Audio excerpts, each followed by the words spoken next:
Hello, everyone. Anne O'Connell with UC Publishing here, and welcome to the Author Journey. I have some very special guests today because I like to do experts as well as authors. So I'm very happy to have the co-founders of Working Writers Co.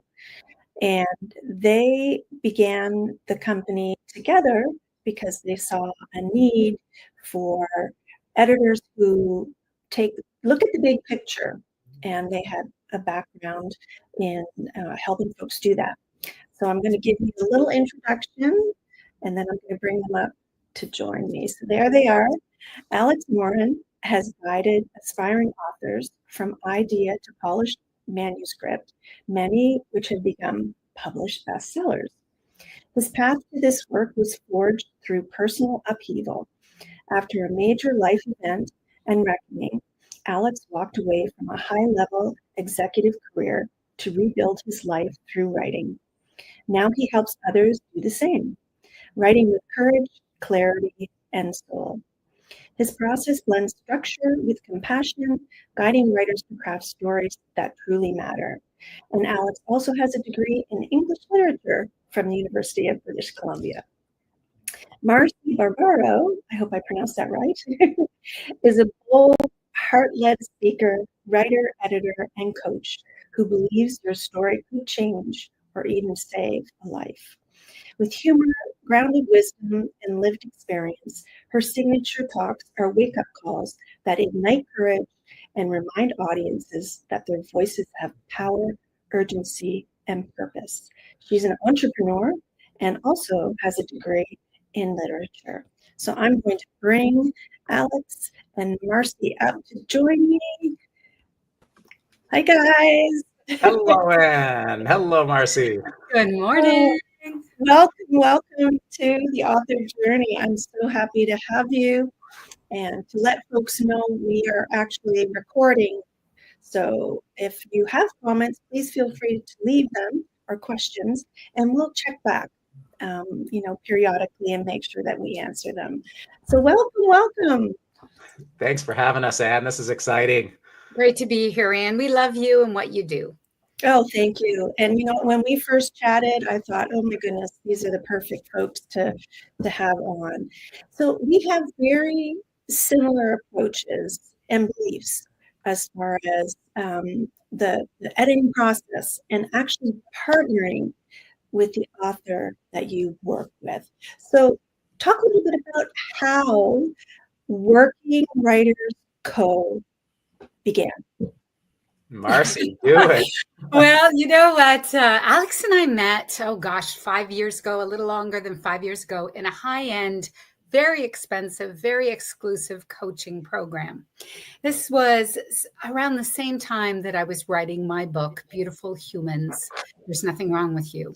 And despite being a trained journalist, despite having a literature degree, I found writing a book to be lonely, isolating. I had no one to bounce my ideas off of. And I didn't enjoy the process at all. And as I say, I met Alex, and Alex had a podcast at that time, Almost Enlightened, which is a brilliant podcast. You can still find episodes. As a courtesy to this member of this small group I was in, I thought I'll listen to this podcast. Well, I was blown away by the quality of Alex's writing. I was just like, oh my gosh, I haven't heard writing like this in I don't know when.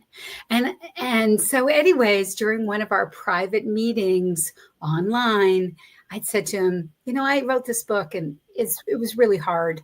And if I'm going to struggle being a lifelong writer, first published at 18 years old, then other people must be struggling too. And I said, Alex, would you create a company with me to help people write books? And to his credit, he didn't hesitate. And he said, yes, Marcy, let's do it. Wow. Oh, I love that. And I have to ask you, when people come to you, what's the biggest misconception about book editing? Oh boy, that's a good question. I don't think people understand what the process looks like and what it feels like. And of course, it's different for everybody, but I think people have a romanticized notion of what writing a book is like. And it turns out that it normally is nothing like what they imagined it would look like. So I think that's probably the biggest misconception. And another one that's quite humorous, Anne, is that often people have this idea of what they want to write and the book they want to write.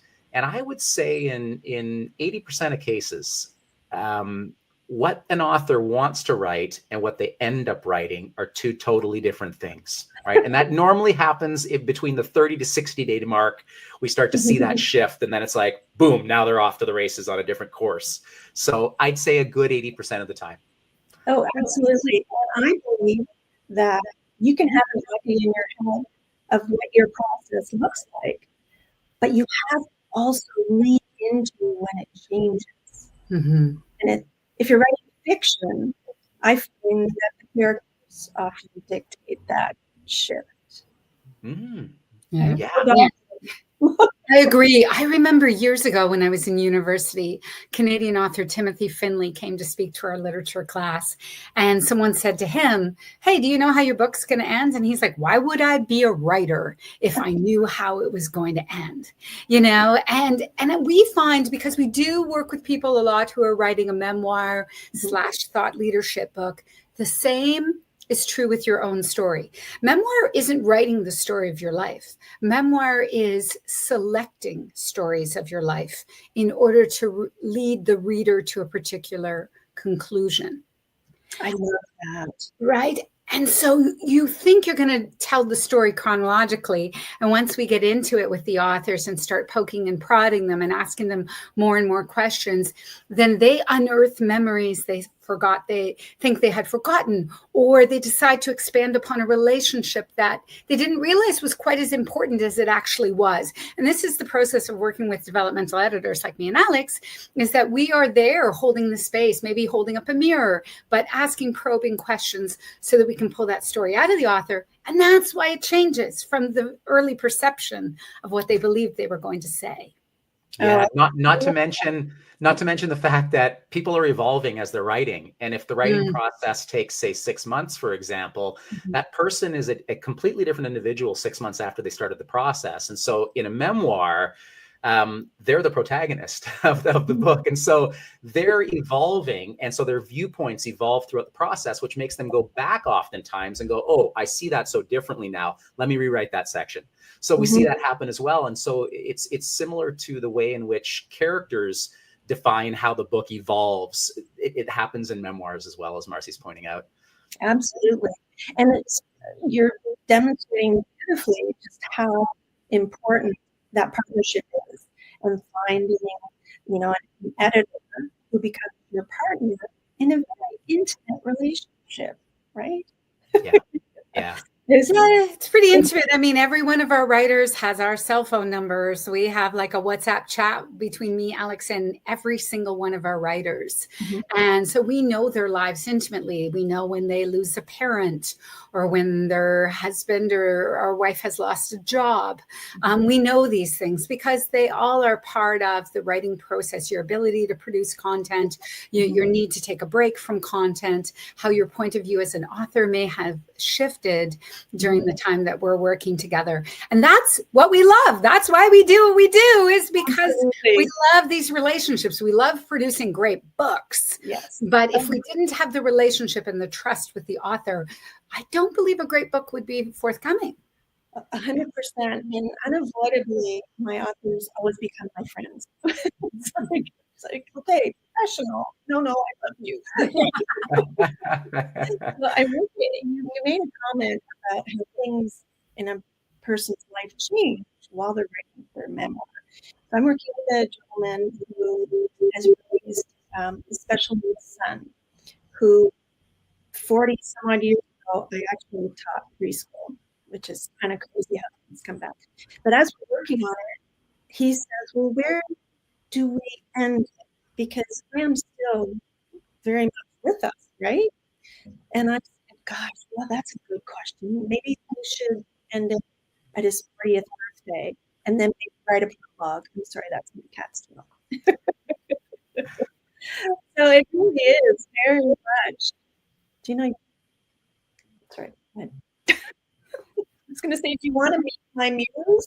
Of course we do. Yes, Of course we we do. do. Yes. We Marcy love. has one too. I have a Chihuahua, but he's being exercising good behavior this morning. Well, obviously she's not. So. She's curious. She is.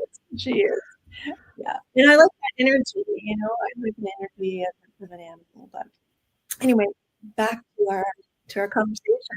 So, how do you choose projects, and how do you determine which of you works on them? We share every project that we work on. We're at a stage where we can do that, which is great. And I guess, it's funny. We don't necessarily choose the product so much as the projects choose us, right? So it's really an energy. When someone is interested in working with us, there's a feeling out process. You used the word intimate before. And the whole process is extremely intimate, as Marcy aptly pointed out. But in that getting to know you process, we begin to understand what story the author wants to tell. We also ask what the author would like to accomplish with this story. And that's different for everybody. Some people, it's just really important for them to get it out, and their family needs to know about this. And this is a legacy piece. And in other instances, people want to take this and they want to transform their career. I don't want to be doing this anymore, but I've got this knowledge and I want to use that, and I want to speak. I want to speak around the world. So we don't necessarily choose the product or the project. It gravitates towards us. And of course we do outreach, and we put ourselves out there so that people can see us. But when they meet us, we intuitively know if it's a match, if it's an energetic match. And what's really funny is that over the last 5 years, we've gone through different energies of writers. And I would say at this particular moment, Marcy pointed this out to me yesterday, we are attracting a real optimistic, upbeat crowd. And it's like, wow. And oftentimes, this is just an observation, that is a reflection of us as co-founders and people who are working on the book. And so I guess we're in a good place energetically. Hey, Marcy. So we attract an energy, and then we work together to formulate a relationship that's built and founded on trust. Yeah. And then the book gets written. Absolutely. And like you said, Marcy, it can be a lonely process, but that's why it's important to build your team, to kind of raise you up and encourage you. And when you hit that, oh my God, I don't know where to go from here. And then you have someone to bounce that.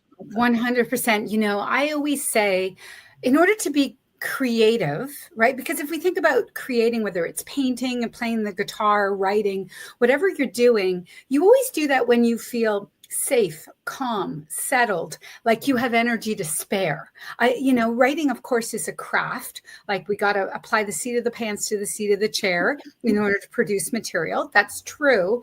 But then again, when the really good work just flows, like your fingers can't keep up with what you're creating, that is really when you feel safe, protected, held. And so when you work with Working Writers Co., you work with me and Alex. Every author who has worked on a book with us has spent countless hours with us, and also with the writing group by extension that we have. However, that's really the cornerstone of our business, is trust, safety. You've got two new friends, Marcy and Alex, and it's going to take a little while for you to get to know them and warm up to them, and for us to get to know you, but you are being held now, right? So there's days that you're going to produce content that's not the greatest, and there's other days you're going to produce magic, and we're here for all of it. Right. And that's just like in life, that unconditional love factor. I don't love you only when you're a bright, shiny diamond. I love you every day. Right? And so that's the space we hold for our writers. There are times when they produce something that isn't that wonderful, and we just leave it in the manuscript and we comment on what's working. And Alex and I instinctively know we're going back to that chapter. There's some reworking to do, but there's no point in cinching the garden hose of creativity with that writer right now. We can come back to it when they're having a better day, and we'll deal with that section. right? And I think that trust factor is really what propels our writers to finishing their books in 6 months, 7 months, 8 months, depending on the timeline that they are choosing to work on. I love that. You're hitting some of my questions. And I wanted to bring up this beautiful part of the website that talks about core values. Yeah. That was important to us to include that in the website. You know, if someone's going to get to know you at an early stage rather, seeing this information and digesting it is really important, right? And we don't just say it, we live it, we believe it. There's my quote there: expressing your story is a transcendent experience. It really is. There isn't an author whom we've worked with that who hasn't transformed throughout the process. And it is a gift and an honor to be able to work with somebody and see that transformation. And this holds true for people who are writing fiction as well. So not just memoir, but when you write a book, as you well know, Anne,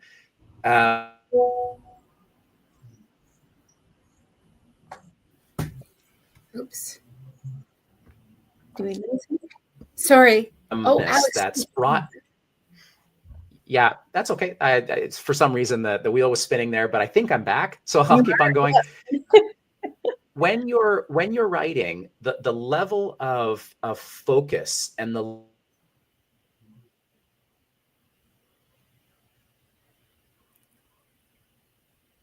he's going in and out a bit on us, and that's okay. You never know with the internet. Well, I know. It's a funny thing. Great when it's working. So why don't you take that a little bit further, Marcy? Yeah, sure. I think what Alex is expressing is every writer who's worked with us has started from a certain place. Mm-hmm. I'm thinking of one writer in particular who came to us quite angry, and they had a past that they were a little bitter about, and they wanted to tell the story to be heard. Mm-hmm. And during that process of writing, this person healed so many things. The anger, really dissolved. Their relationships with their parents changed. Their relationships with siblings. And by writing out the story, and it was interesting because I could see the anger and resentment in the writing in the beginning. And by gently prodding this writer with questions and commenting on things like, I noticed that your grandmother played quite a central figure in your life. You could expand on the role of the grandmother. And by prodding the writer in this way, this person really, credit to this person. This person reworked their book over and over, and all the anger and resentment is gone. The facts of the story remain, right, but the lens through which this person was looking back on their past life had completely transformed. And moving forward, this person is doing tons of book talks, tons of podcasts. Has their book in every bookstore that's local, is constantly talking. And this book is beloved. I love that. And so for us, we feel really happy to know that we held space for this writer while that person had to work through their past. We are not therapists, but handholders. But there's a lot to be written. Actually, one of our writers, who is a psychiatrist in Houston, Dr. Vineeth John, he's just brilliant. He was the one who said to us, journaling therapy is actually a thing. And it was, discovered by Dr. James Butterworth, who is also a psychiatrist in Texas. And he, talked about the therapeutic nature of writing your story. Absolutely. And so our writer, who also wrote a book with us and is a psychiatrist, said, you don't even understand, Marcy and Alex. You don't even understand what you're doing. You don't even understand the power of what you've created here. And we do understand on the most basic level, because our clients seem to complete the process happier, healed, have reconciled some things. Right. I see Alex is back. Oh, good. I'm glad he's back. I miss you, compadre. I just wanted a big, long explanation of therapeutic journaling. And Awesome. And I have so many authors that say to me, "You made my dreams come true." This was hard, but it also is joyful. And I want to actually give you the opportunity to talk about your writers a bit more. Let's share them. Oh, wow. This is quite incredible. Well, let me just jump in with the first one here, Jennifer Banks, who's also she's a psychotherapist and runs a practice in Nova Scotia. And her book, Things Your Therapist Can't Say, and this is a relationship or a couples edition. This book was a lot of fun to write. Jen is bold. She's highly intelligent, very good at what she does, extremely compassionate, but very funny. And so her book does manage to be funny. Anyway, right now she appears, I don't know if it's once a month or more frequently, on a podcast out of Hollywood with Scott Patterson, who of course was Luke on Gilmore Girls. And she has a monthly spot as a therapist appearing on this podcast talking about the dynamics of relationships. Oh, and he's very popular in this part of the world too, because he's in Sullivan's. Oh, yes, in Sullivan's. Yeah. I love that show. Well, actually, that's where she met him. I believe she was brought in on set to be a psychological consultant. And that's how she ended up meeting him and spending several days with him and Tom Jackson. And that's how this relationship started. So, and then I just want to speak about Angel Powers, the next book, and then I'll pass it over to Alex. Angel's book, Angel is also a psychotherapist with a very full practice and a very strong focus on PTSD, I believe now, but this was her personal memoir. And it was a difficult story to tell, and she did tell it gracefully. And I just have all the love in my heart for Angel and for this book. But she really explores themes of identity in this book. And so that's one that anyone who maybe had to move around a lot as a child, or perhaps was a victim of abuse of some kind, that is a really great book to walk you through the process of healing. It's just dripping with insights. Wow. Yeah.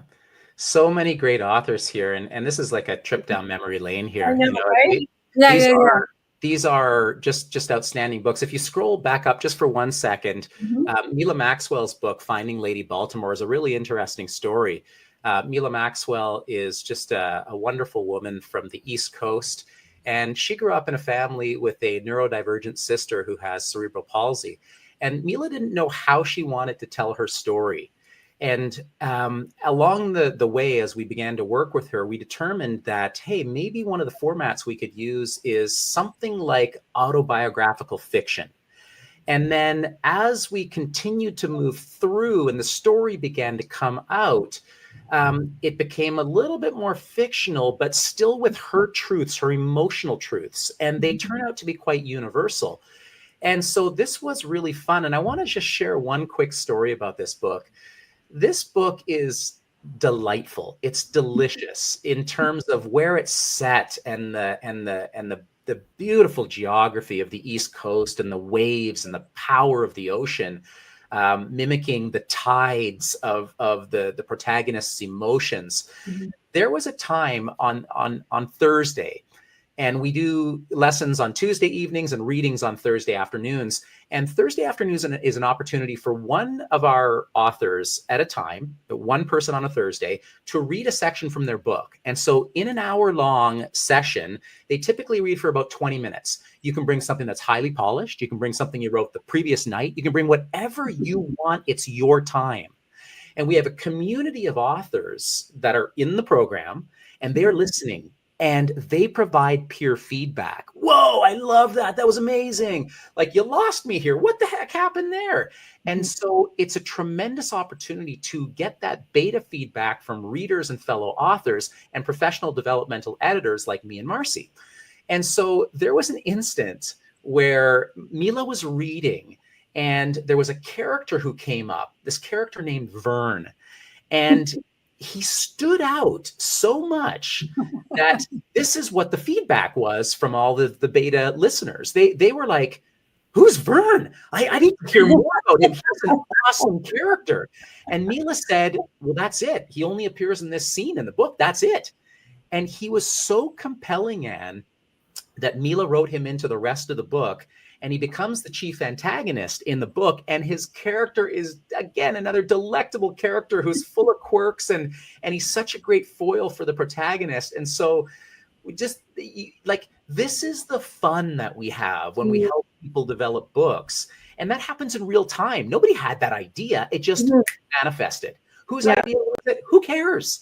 It came out in a session on a Thursday during a reading.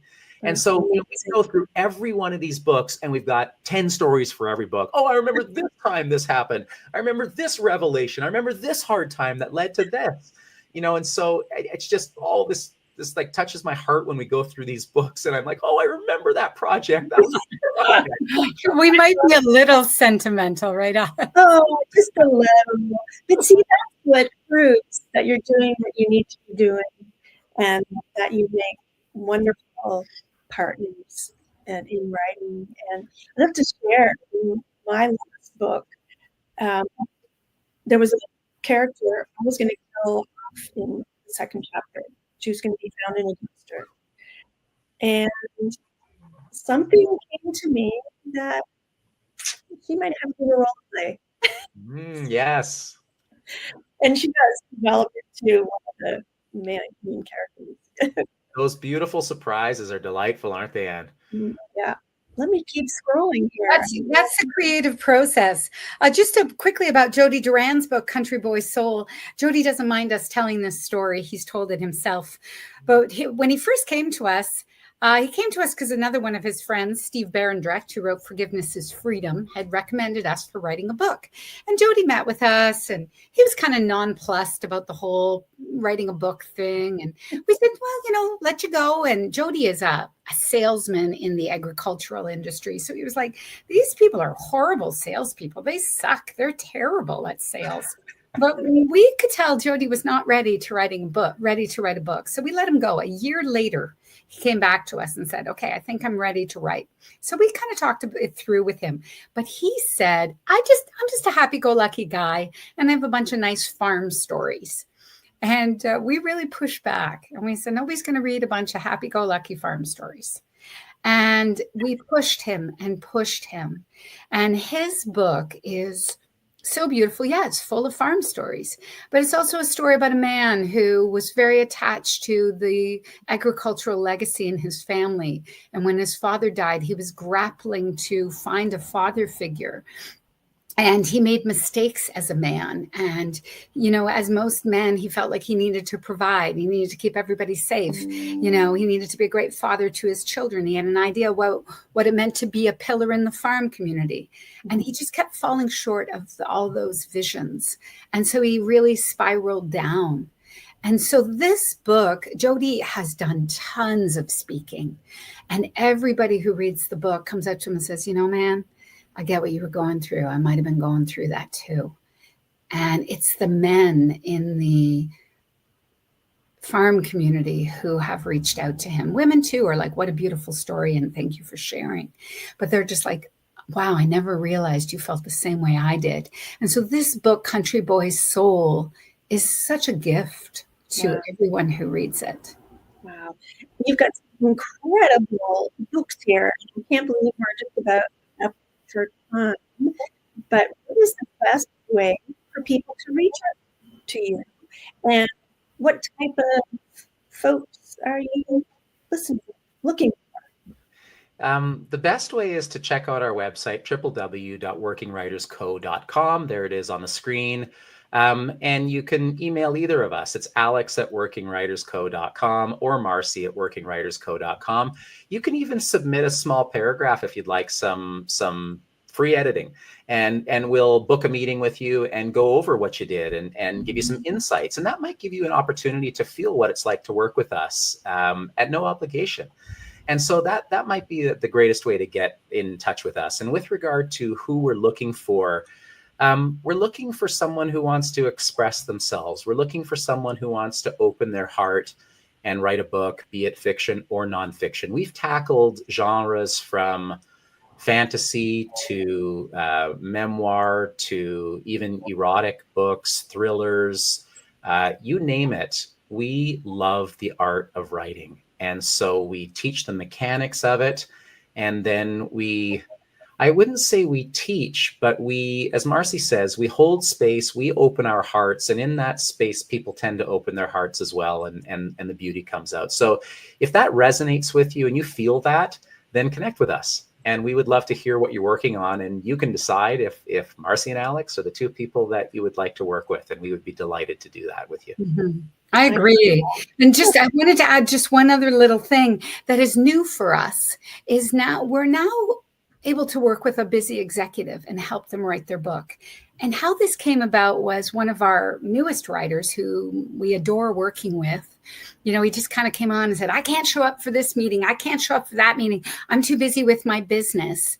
And he'd written a few things. And then we just went to an interview format, which of course, now you can use all this AI to create transcripts. Mm-hmm. And then together we put together the writing from the transcripts. And this is just fast track this man's book. Mm-hmm. He just loves it. And he's like, I said that. And we're like, you totally said that, and it has come together. And so it is a thought leadership book in the business space. And he was recently just traveling Italy and everything else and messaged us, okay, guys, I got 3 more books I want to write. Bam, bam, bam. And we're like, okay, awesome. And so we didn't know we could do this until we were presented with this issue that this writer came up with. He's like, your business model's fine, but I just realized it doesn't work for me. Can we do something different? And so that ability to adapt to that writer's needs is really what produced content quickly. Yeah. So, I think the thing is, because we're a small team, Anne, and you're always just dealing with us, bring your suggestions forward of how you would like to write the book, what would work for you. Mm-hmm. And then we're going to devise something that's a little custom for you as well. I love that. I would love to work with you guys. Please do. We love your energy. Yes, please. Yes. Well, I do have a team that, if any of them decide that they don't to work on it. We don't want to poach you from anybody that but we may have an opening in 2026 for you. You just never know. We got lots going on. Well, I'm so happy that you were able to join us today, and kudos to all the wonderful work you're doing and these amazing authors that you've worked with. I'm definitely going to have a look, and we'll talk again. Yes. And thank you for having us. You're a delightful human being. And hey, we encourage anyone who's looking at publishing to look your way. You're just a delight and so educated when it comes to writing and all things author life. So thank you for having us. We appreciate you. Oh, I really appreciate that. And it's amazing what sinks in after like 10 years. All right. Until next time, Anne, thank you so much for having us. It's absolutely my pleasure. And hang out backstage for a minute. We'll debrief. And thank you all for joining us on the author journey today. And we'll see you next time. In the meantime, happy writing, and I hope you're reading lots and supporting indie authors. Bye for now.